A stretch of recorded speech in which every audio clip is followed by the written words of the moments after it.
Alors aujourd'hui, nous allons méditer sur le psaume du jour que nous avons lu au début de ce culte. Je vais le relire, pas dans son intégralité, parce qu'il est long, mais je vais le relire en tout cas. Deux remarques introductives. La tradition met ce psaume dans la bouche de David.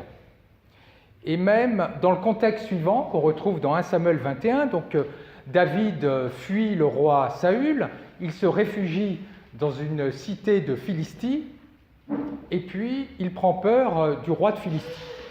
Donc il dit comment est-ce que je vais faire pour m'en sortir? Alors il fait le fou, il se fait passer pour fou, il parle n'importe comment. Alors le roi de Philistie dit qu'est-ce que c'est que ce fou? Allez hop, renvoyez-le-moi de ma cité. Et là, David, ouf, a échappé au danger, et il aurait dit ce psaume juste après.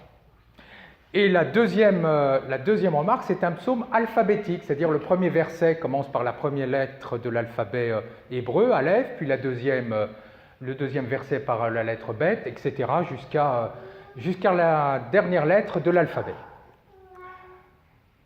Je bénirai le Seigneur en tout temps, sa louange sans cesse à mes lèvres. Je me glorifierai dans le Seigneur, que les pauvres m'entendent et soient en fête. Magnifiez avec moi le Seigneur, exaltons tous ensemble son nom. Je cherche le Seigneur, il me répond. De toutes mes frayeurs, il me délivre. Goûtez et voyez, le Seigneur est bon, heureux qui trouve en lui son refuge. Saint du Seigneur, adorez-le, rien ne manque à ceux qui le craignent. Des riches ont tout perdu, ils ont faim. Qui cherche le Seigneur ne manquera d'aucun bien. Venez mes fils, écoutez-moi, que je vous enseigne la crainte du Seigneur. Qui donc aime la vie et désire les jours où il verra le bonheur? Garde ta langue du mal et tes lèvres des paroles perfides. Évite le mal. Fais ce qui est bien, poursuis la paix, recherche-la. Le Seigneur est proche du cœur brisé, il sauve l'esprit abattu. Malheur sur malheur pour le juste, mais le Seigneur à chaque fois le délivre. Il veille sur chacun de ses os, pas un ne sera brisé. Alors, chers amis, ce psaume vraiment nous donne 3 repères pour évaluer où nous en sommes dans notre vie spirituelle. Le premier repère, si je vous dis, voilà, pour votre vie spirituelle, pour notre vie spirituelle, je vous propose une définition qui vous sera très utile de Dieu, une définition que j'ai tirée d'un dictionnaire philosophique, donc je vous la lis et vous me direz si ça vous est utile. Dieu est un être transcendant, unique, à qui on attribue d'avoir créé l'univers.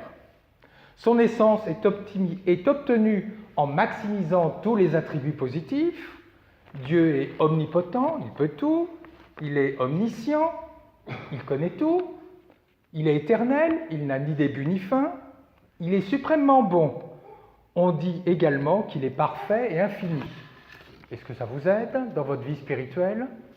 Pas tellement. Alors peut-être que je peux prendre dans l'encyclopédie du protestantisme un article de 40 pages qui existe et qui nous parle de la conception de Dieu dans la Bible, puis dans les conciles, puis chez les philosophes contemporains.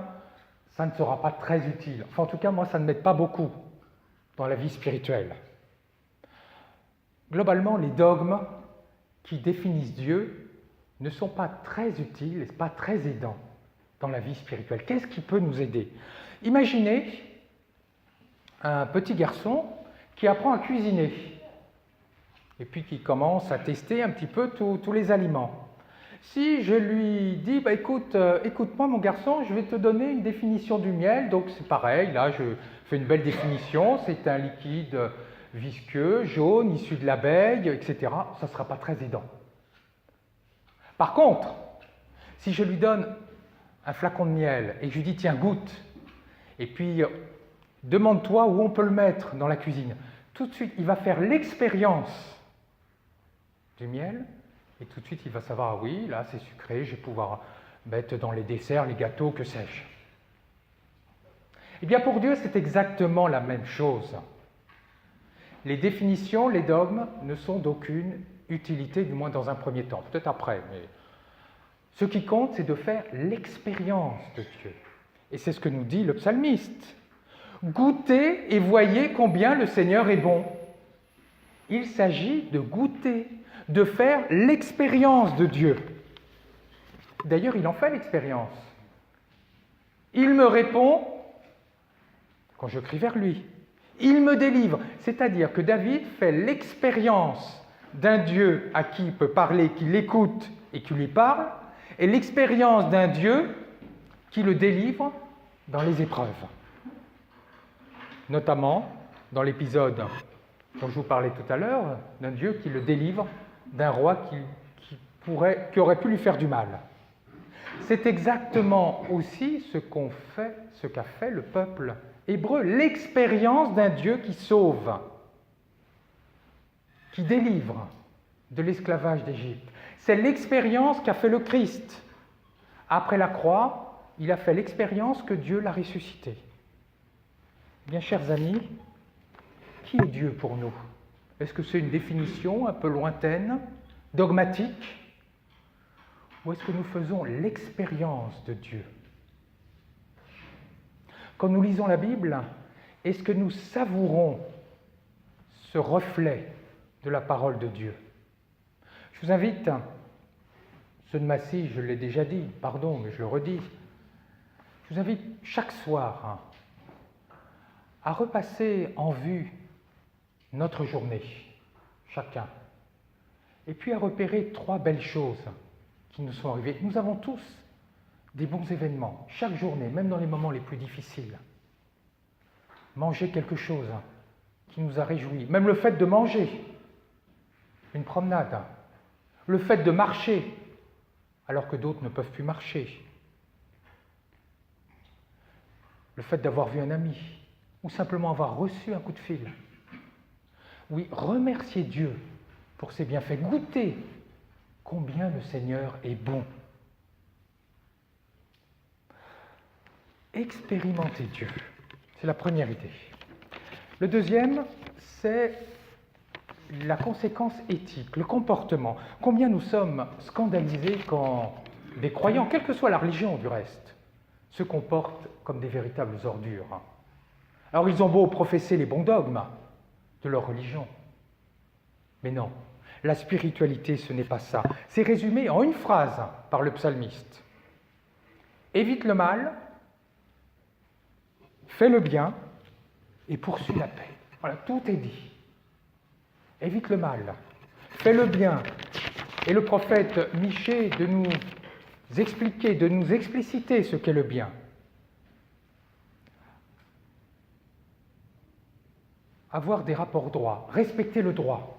Alors pas respecter le droit du pays, si bien sûr, il faut respecter le droit du pays, mais avoir des rapports droits avec autrui, respecter la justice, avoir des rapports justes avec autrui, poursuivre la paix. Et Pierre de nous expliciter que c'est d'être en harmonie avec les autres. Oui, la spiritualité, ce n'est pas simplement rendre un culte à Dieu. Ah, c'est la question du peuple hébreu à Michée, quel taureau nous devons offrir ou... Non, c'est aussi avoir des rapports harmonieux avec autrui, des rapports de bien, d'amour. C'est le deuxième repère dans notre vie spirituelle, l'amour du prochain. Il y en a un troisième, c'est le bonheur. Juste avant d'expliciter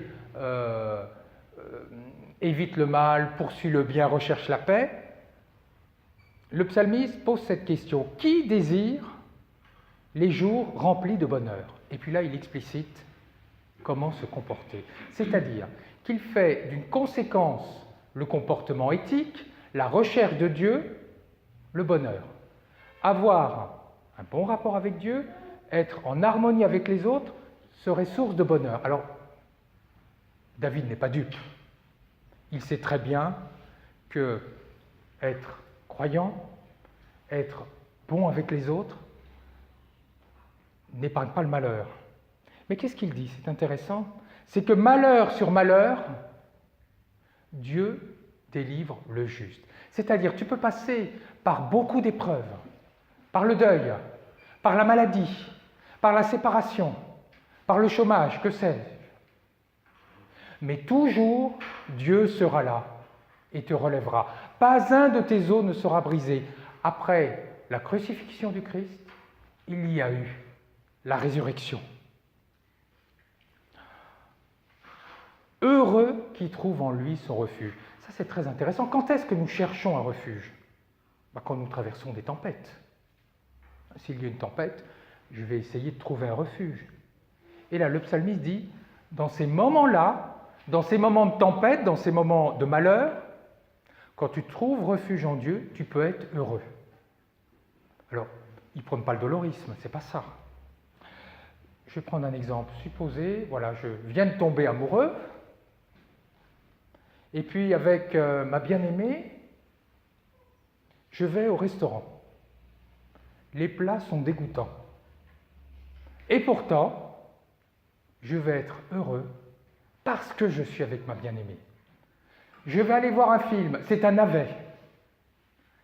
Et pourtant, je vais être bien parce que je suis avec ma bien-aimée. Je vais aller voir une expo.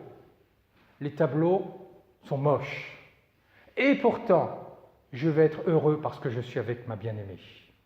C'est exactement la même chose. Quand nous sommes avec Dieu, malgré les épreuves, nous pouvons expérimenter des fractions de bonheur. Expérience du bonheur, c'est le troisième repère. Alors pour conclure, il y aurait eu bien d'autres choses à dire, notamment que la spiritualité, c'est aussi le témoignage. Le psalmiste ne dit pas « je goûte combien le Seigneur est bon », mais « goûter combien le Seigneur est bon ». Il veut partager, témoigner de ce qu'il vit. En tout cas, retenons 3 repères dans notre vie spirituelle. La vie spirituelle, c'est l'expérience de Dieu. Deuxièmement, c'est un comportement d'amour et de bienveillance avec autrui. Et troisièmement, c'est une expérience du bonheur, même dans les épreuves. Amen.